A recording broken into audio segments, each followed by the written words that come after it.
Kids' cartoons are supposed to be safe, colorful, harmless, maybe a little educational. But every now and then, a writer's room collectively loses its mind and produces something that brands itself permanently into the developing brain of every child unfortunate enough to be watching that Saturday morning. These aren't just scary episodes. These are the ones therapists hear about decades later. These are the 10 most psychologically scarring moments in the history of children's animation, ranked, explained, and thoroughly dissected. Buckle up, this is gonna hurt. 10. Gravity Falls, Into the Bunker, Northwest Mansion Mystery.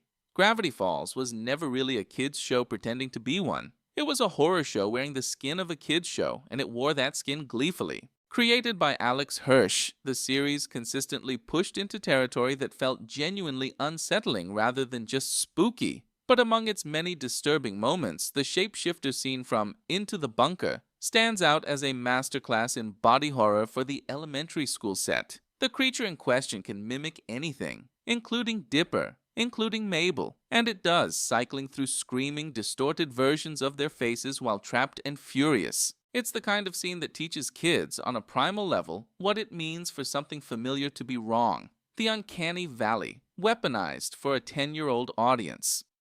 Northwest Mansion Mystery doubles down with Pacifica's backstory, a family that emotionally abuses their daughter with a literal bell, training her like a dog since childhood. That detail is slipped in almost casually. For kids watching, it was likely the first time animation showed them that adults can be cruel in cold, systematic ways. Not monster cruel, people cruel. That's worse. Not that Rugrats, Angelica's worst nightmare. Rugrats is a show about babies. Babies who talk, babies who imagine adventures, babies navigating a world built for people twice their size. But in Angelica's Worst Nightmare, the show pivots hard into nightmare fuel that feels less like a kid's cartoon and more like something David Lynch might pitch at a network meeting. Angelica, upon learning her mother might be pregnant, begins having vivid dreams about a monstrous baby brother, a giant, talking, diaper-wearing horror that destroys everything around it. The dream sequences use distorted proportions, warped voices, and the kind of wrongness that suggests someone in that writer's room had unresolved sibling trauma they were exercising through animation. What makes it stick isn't the monster design, it's the emotional truth underneath. Angelica is terrified of being replaced, of no longer being the center of attention. The nightmare is her own fear wearing a costume. Children watching this episode were essentially handed a mirror and asked to look at their own jealousy, and then that mirror grew teeth and started screaming. Classic Rugrats.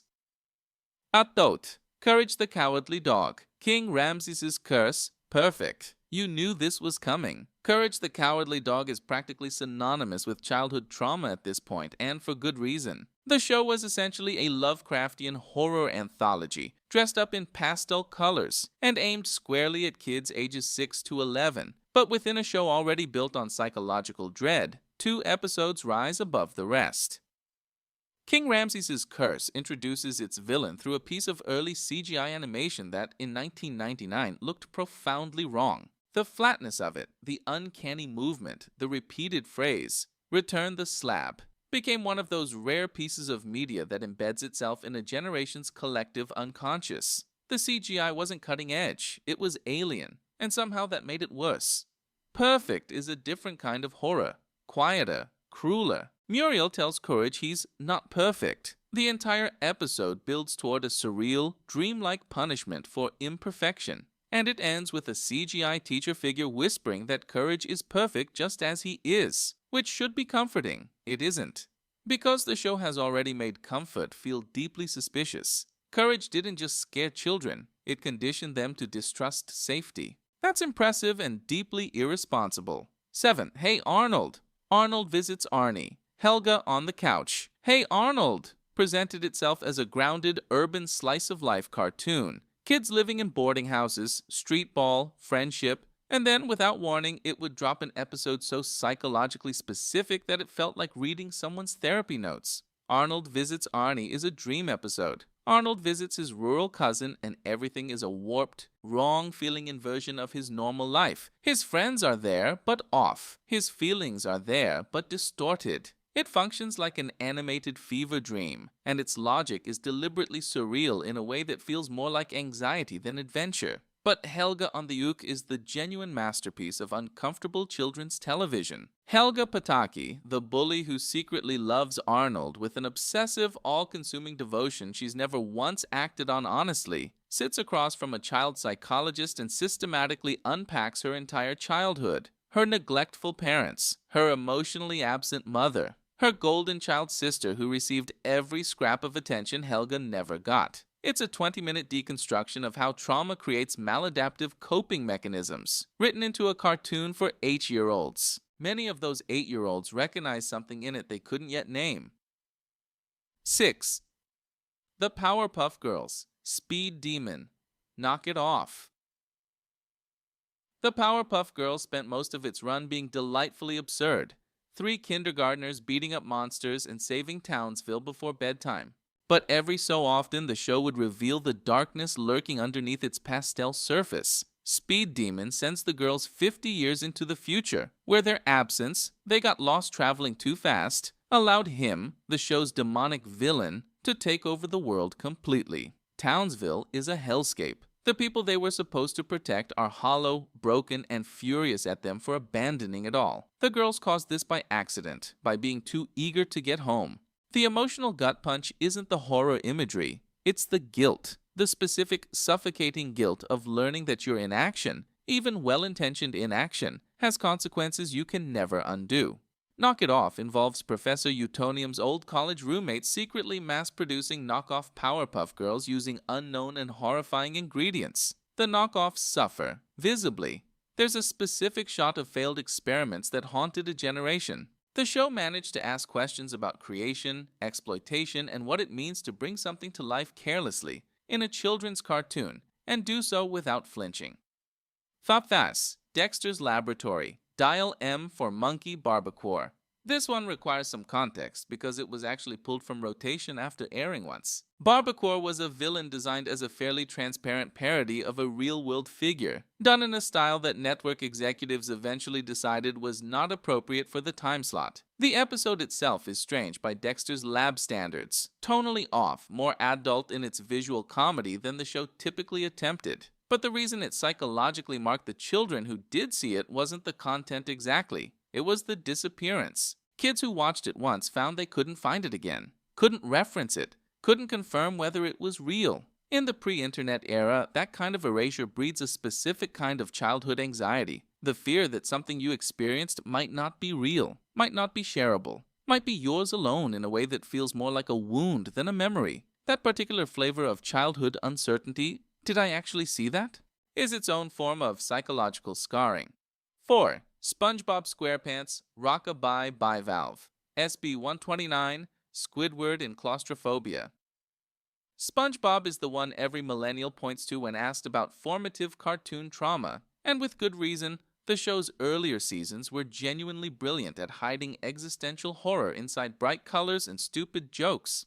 SB 129 sends Squidward into the far future, then into prehistoric time, and ultimately into a white void. A literal void, absolute blankness, with only Squidward and the word alone echoing around him. For a 7-year-old, this is their first encounter with pure philosophical dread. The void doesn't want anything. It doesn't threaten anything. It simply is. The terror of the episode isn't danger. It's the absence of everything, including meaning. Rockabye Bivalve does something quietly radical. SpongeBob and Patrick adopt a baby scallop and fall into traditional parenting roles, with Patrick neglecting his share of the work while SpongeBob burns out. It's played for comedy, but every child with a parent who checked out will recognize what it's actually depicting. The show wasn't trying to traumatize anyone. It was just honest, and honesty sometimes lands like a brick.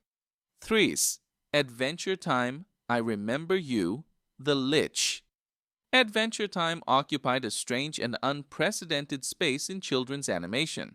It was openly, unapologetically about grief, memory, and the slow disintegration of everything you love. It was a show for kids that trusted kids to handle ideas most adults avoid. The Lich introduced a villain who wasn't just evil but cosmically evil, a being who existed to end all life, whose motivations weren't even malicious so much as absolute. The Lich wanted extinction with the same calm certainty most people want breakfast. For children raised on villains who wanted things, money, power, revenge, this was a new and specifically unnerving category. An entity that simply believed nothing should exist, including them.